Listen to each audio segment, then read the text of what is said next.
And then there's a Shining Wizard for a 2 count by Muto. And Muto hits a backbreaker.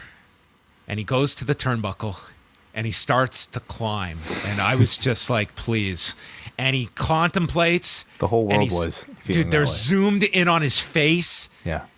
And he climbs back down. And I'm thinking, he's now got to hit the moonsault. Like, he has teased it. Okay. I thought that's what I'm thinking. I'm thinking he's got to hit it later in the match. Yeah. I thought this was a really unique bit of, like, storytelling that I don't know if I've ever really seen used in a professional wrestling match, especially like in this sort of setting of a retirement with a guy who's like, 60. He is known for the moonsault. I believe he the guy who created it. Did he innovate it? Was he like he wasn't the first to do it, but he one of the men who popularized it, I suppose. Yeah, I believe it was Lanny Poffo said he first saw it from Sayama, so it's like Sayama might have been the first to do it. Okay, well, in either case, the man is known for it. We're joking, we've been joking for weeks, like, is he going to pull out a moonsault? And then he goes up top and disappoints the crowd by teasing it and then not doing it. But I don't think it was so much disappointment in this case, because this is an audience that knows this man's, history of knee injuries and probably doesn't want to see him even try it. So instead, I think he was using it, knowing that, there were going to be camera close-ups and everything. He was using it to reflect his internal desire to still want to compete, but coming to the realization that his body can't keep up with his mind. He is relenting to the reality that he can't do what he used to do when he was young, that he now respects the limitation of his body. And I think that turns, what is a physical limitation into a wonderful internal dramatic struggle that it feels very relatable, I'm sure, to anybody who's aging and recognizes, especially if you're an athlete, that you can't do what your body used to be able to do as much as you have instinctively, the idea that I'm going to hit this backbreaker, I'm going to try to beat him with the moonsault. And they continue to tell the story that he can't beat him just with the figure four, just with the Shining Wizards. He needed this moonsault, but he thought better of it, and he chose not to.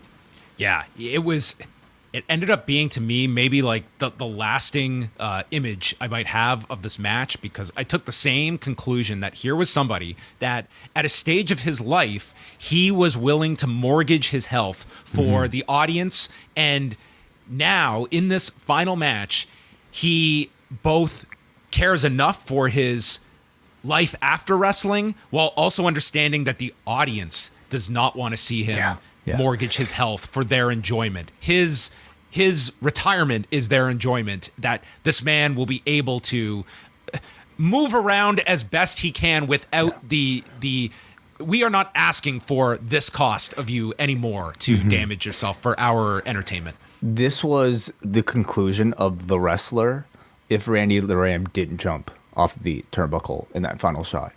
This is like a man who took the happy ending, or at least the ending that, it preserves him for his family. And in just even being able to convey that by climbing up to the top and then climbing back down, I thought was like wonderful professional wrestling. That was just great storytelling. So often I think we try to hide our vulnerabilities, but like Muto here found a way to embrace the fact that he can't do a moonsault anymore and turn it into like this wonderfully relatable and sympathetic babyface action. Like this is Keiji Muto we're talking about. This is a man that has been so protective of himself. That has been one of the biggest criticisms of this Noah run. And I thought it was just accentuated, and maybe we are assigning too much credit to Muto here, but I just thought this was poetic as hell. These moonsaults, and at first I'm like, my wrestling brain goes to, you're teasing this moonsault that you have to deliver it, and when he tried it the second time and didn't, it was like, there's nothing left to build himself up for. This is it. It's over. It's the end. I am leaving because I no longer am that person I was in my head for all of these years of building yourself up to be larger than life. I am now realizing that part of my life is over and I cannot do these things anymore. It was like a hell of a like. He turned it off. Like it's the thing that wrestlers can't do, you know? Like he is confirming that I am retired.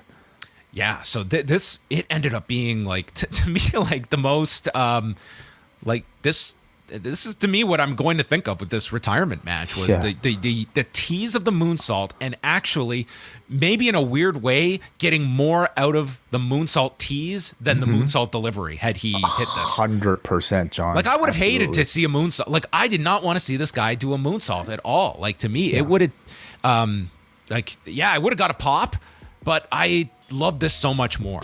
And when he got that 2.9 count off of that tiger suplex, I think it showed the world that this guy is capable of beating Kazuchika Okada. It's the type of near fall that should be enough motivation for somebody to want to go back to the drawing board, to work harder to get that next shot. And Okada, we've been talking about this. It's the most interesting Okada has been in such a long time. This whole pseudo heel, like big brother who doesn't give a shit about this little guy character of his, I think is so awesome. And I wish there was a way to translate it back to New Japan.